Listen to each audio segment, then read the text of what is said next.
नमस्ते दोस्तों, financial market solution channel में आपका दिल से बहुत बहुत स्वागत करता हूं। आज हम बात करने वाले हैं रेलवे स्टॉक्स के ऊपर।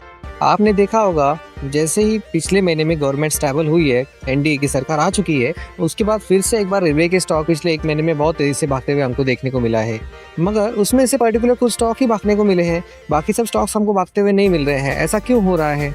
अगर आप रेलवे स्टॉक्स के बारे में अगर देखेंगे तो रेलवे में ज़्यादा से ज़्यादा आरबीएनएल और आईआरएफसी भागते हुए हमको देखने को मिल रहा है। अगर आरबीएनएल और आईआरएफसी का देखेंगे तो आरबीएनएल कल 13.50% भाग चुका है 616 पे क्लोजिंग देते हुए, और आईआरएफसी भी 4% तक भागते हुए हमको देखने को मिल चुका है। ऐसा क्यों हो रहा है कि बाकी सब स्टॉक मूवमेंट नहीं हो रही है, बस उसमें 1 या 2% की मूवमेंट आ रही है?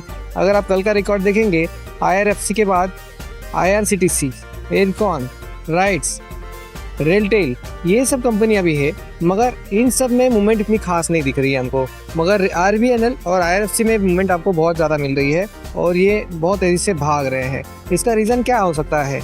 तो आइए दोस्तों उसके ऊपर बात करते हैं। उसका रीज़न है दोस्तों कॉन्ट्रैक्ट्स, या कह सकते हो ऑर्डर्स। देखिए, एक बात जान लीजिए दोस्तों, रेलवे का विकास या रेलवे का डेवलपमेंट होगा और उसके लिए शुरुआत होती है उसकी गेटवे से, और गेटवे है उसका आरबीएनएल। आरबीएनएल के पास ऑर्डर्स आते हैं, आरबीएनएल के पास कॉन्ट्रैक्ट साइन होते हैं, एमओयू साइन होते हैं, उसके बाद ही बात आगे बढ़ती है, उसके बाद ही अदर कंपनियों का काम शुरू होता है।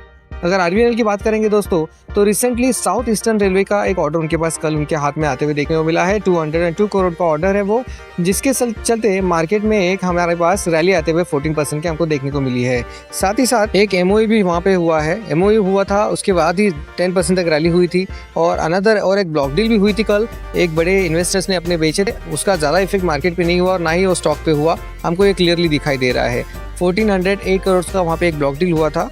ये ब्लॉक डील मतलब क्या होता है दोस्तों? एक बड़ा अमाउंट या बड़ी क्वांटिटी होती है जो बाय और सेल होती है एक पर्टिकुलर टाइम पे, एक तो एंट्री टाइम पे या फिर एग्जिट टाइम पे। मगर ये रिटेल इन्वेस्टर्स के लिए नहीं होती है, ये directly one two one another hand ऐसी एंट्री एग्जिट होती है, तो इसके लिए कोई भी स्टॉक पे इसका इफेक्ट नहीं होता। हाँ, मगर निगेटिव इम्पैक्ट होगा तो मार्केट में हो सकता है वो स्टॉक हमें गिरते हुए दिखाई दे, मगर पॉजिटिव इम्पैक्ट होगा तो वो ब्लॉक डील हमें यहाँ पे और ज़्यादा पॉजिटिव इम्पैक्ट देते हुए हमको दिखाई देती है। हमने कुछ दिन पहले और एक वो था दिल्ली मेट्रो के साथ में, दिल्ली मेट्रो के साथ में जैसी खबर आई तो स्टॉक ये फिर से एक बार 9% तक भागते हुए हमको दिखा था। साथ ही साथ दोस्तों और एक खबर आ रही है महाराष्ट्र से। महाराष्ट्र में उनके पास और एक ऑर्डर साइन होते हुए हमको देखने को मिल रहा है, वो है 389 करोड़। महाराष्ट्र गवर्नमेंट ने मेट्रो रेल के लिए, नागपुर के लिए ये ऑर्डर उनके हाथ में देते हुए हमको देखने को मिल रहा है। तो और एक ये गुड न्यूज़ है आरबीएनएल के लिए, ये ऑर्डर्स पे ऑर्डर्स, यही इनका राज है दोस्तों मार्केट में ये स्टॉक भागने का। जैसे ही ऑर्डर्स आते हैं तो जो इन्वेस्टर्स होते हैं, लॉन्ग टर्म के लिए इन्वेस्ट करते हैं, वो लोग एनालिसिस करते हैं, प्रोबेबिलिटी लगाते हैं कि ये स्टॉक आरबीएनएल या फिर कोई भी स्टॉक हो, अगर उसके पास ऑर्डर आ रहा है मतलब वो परफॉर्म करेगा ही। डेफिनेटली ऑर्डर आता है, इसका मतलब आगे चल के उनको रेवेन्यू जनरेट होगा, और रेवेन्यू जनरेट होगा तो Q1, Q2, Q3 ऐसे अलग अलग क्वार्टर्स में उनका परफॉर्मेंस वहाँ पे दिखाई देगा।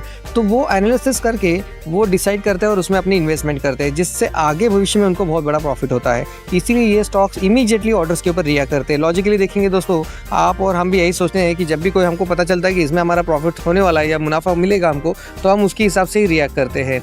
आरबीएनएल और आईआरएफसी दोनों स्टॉक्स आगे भी भविष्य में अच्छा कर सकते हैं, ये तो डेफिनेटली हर कोई ये जान सकता है। पिक्चर अभी बाकी है दोस्तों, 23 जुलाई को बजट प्रेजेंट होगा, उसमें फिर हमें पता चलेगा कि बजट में कितना बजट में फंड मिलता है रेलवे को, और उसके बाद रेलवे और तेज़ी से भाग सकती है, क्योंकि अभी तो काम शुरू हुआ है दोस्तों। अभी तो गांव में या फिर डिस्ट्रिक्ट से स्टेट से सिटी से रूरल एरिया तक मेट्रो या रेलवे नहीं गई है। मेट्रो के साथ साथ ही दोस्तों वंदे भारत भी अभी बहुत काम बाकी है रेलवे में करने का। उसके साथ साथ ही बहुत सारे ऑर्डर्स रेलवे के पास आउटसाइड के भी आ रहे हैं, तो जिसके चलते मार्केट में यहाँ पे और ज़्यादा उनके पास ऑर्डर्स आने का रीज़न यही है कि वो परफॉर्म करेंगे, और आगे चल के ये स्टॉक्स मल्टीबैगर बहुत जल्दी होते हुए हमको देखने को मिल सकते हैं। तो हमें क्या करना है, इमीडिएटली इस पे रिएक्ट नहीं करना है, हमको पूरा बिजनेस समझना बहुत ज़रूरी है। जैसे ही आपने बिजनेस समझ लिया, आपको एनालिसिस करना आ गया, तो डेफिनेटली आप आगे भविष्य में अच्छा पैसा बना सकते हैं।